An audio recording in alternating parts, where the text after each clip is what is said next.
नमस्ते बच्चों। आज हम इस वीडियो के जरिए जानेंगे कि चिड़िया अपने आप को सेठ से कैसे बचाती है। अब आगे हम देखते हैं। चिड़िया एकाएक घबरा गई, फिर बोली, मुझे मालूम नहीं था कि यह बगीचा आपका। चली जाती हूँ। यह बगीचा आपका है, मैं अभी चली जाती हूँ। पल भर सांस लेने के लिए मैं यहाँ टिक गई थी, लेकिन चिड़िया अचानक घबराकर बोली कि मुझे मालूम नहीं था कि बगीचा आपका है। मैं थोड़ा सा आराम करने के लिए यहाँ रुक गई थी, मैं अभी चली जाती हूँ। माधव दास ने कहा, मेरी भोली चिड़िया, तुम्हें देखकर मेरा चित्त प्रफुल्लित हुआ है।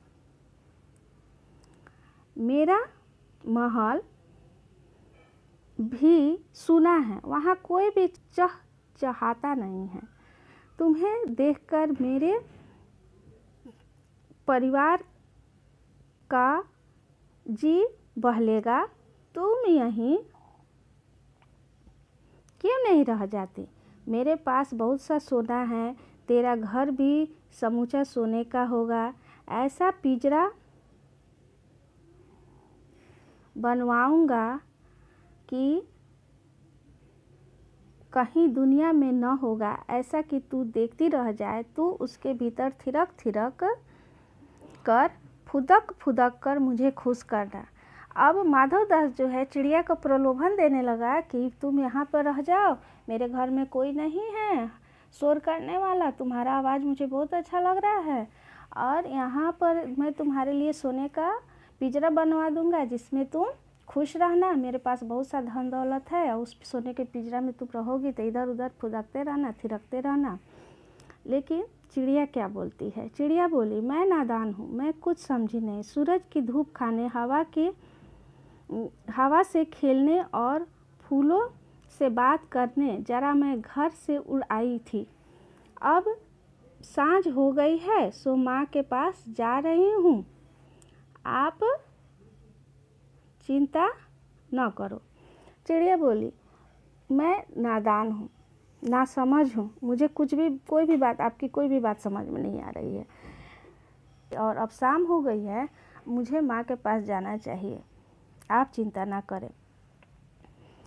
माधव दास ने कहा, भोली चिड़िया, तुम कहाँ रहती हो? तुम मुझे नहीं जानती हो।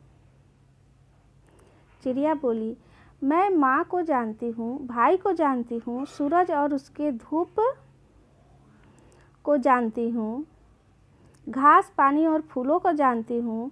तुम कौन हो मैं नहीं जानती। मुझे देर हो रही है, माँ मेरी बाट देख रही है, मैं अपनी माँ के पास जा रही हूँ। चिड़िया बोली कि मैं जो हूँ, मैं आपको नहीं जानती, मैं सूरज को जानती हूँ, धूप को जानती हूँ, पानी घास फूलों को जानती हूँ, इन सब से मेरी दोस्ती है, लेकिन मैं आपको नहीं जानती। और अभी शाम हो गई है, मेरी माँ मेरा इंतज़ार कर रही होगी, मैं जा रही हूँ।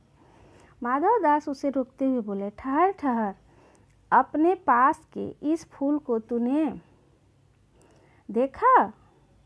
यह एक है। ऐसे अनगिनत फूल मेरे बगीचे में हैं, वे भांति भांति के रंग के हैं, तरह तरह की उनकी खुशबू है। वे सब फूल तेरे लिए खिला करेंगे। मैं तुझे सोने से मढ़कर तेरे मूल्य को चमका दूंगा। तूने मेरे चित्त को प्रसन्न किया है, तू मत जा, यहीं रह जा। अब माधव दास जो है उसके तरह तरह के प्रलोभन देते हुए, चिड़िया को प्रलोभन देते हुए बता रहे हैं कि रुक जाओ, देखो ये फूल एक ही हैं, ऐसे अनगिनत फूल मेरे बगीचे में है जो कि सिर्फ तुम्हारे लिए ही खिला कर है, और कोई चिड़िया उस पर नहीं आएगी। यह कहने के साथ ही सेठ ने एक बटन दबा दिया। उसके दबने से दूर कोठी के अंदर आवाज़ हुई, जिसे सुनकर एक नौकर झटपट भागकर बाहर आया। यह सब क्षण भर में हो गया। चिड़िया कुछ समझ भी नहीं पाई। सेठ ने इतना ही में क्या किया, अपनी चालाकी दिखाते हुए एक बटन दबाया जो कि महल में बज गया और वहाँ से एक नौकर जो है भाग कर आया और वह ये सब देखने लगा और चिड़िया इस बात को समझ भी न सकी। सेठ का इशारा पाते ही नौकर चिड़िया को पकड़ने के यत्न में जुट गया। इधर चिड़िया को बातों में उलझाए रखने के लिए सेठ जी बोले, तुम अभी माँ के पास अवश्य जाओ, माँ बाट देखती होगी, पर कल आओगे ना? कल आना, परसों आना, रोज आना, तुम बहुत सुंदर लगती हो। तुम्हारे भाई बहन हैं? कितने भाई बहन हैं? चिड़िया ने बताया, 2 बहनें, 1 भाई हैं, पर मुझे देर हो रही है। हाँ हाँ चले जाना, अभी तो उजाला है, 2 बहनें 1 भाई हैं, बड़ी अच्छी बात है। ये सब बातें जो है माधवराव ने चिड़िया को उलझाने के लिए कहा कि इसमें चिड़िया उलझ जाएगी मेरी बातों में जब तक नौकर उसको पकड़ लेगा। आगे की कहानी हम दूसरे वीडियो में पढ़ेंगे। जब तक अभी के लिए इतना ही। धन्यवाद।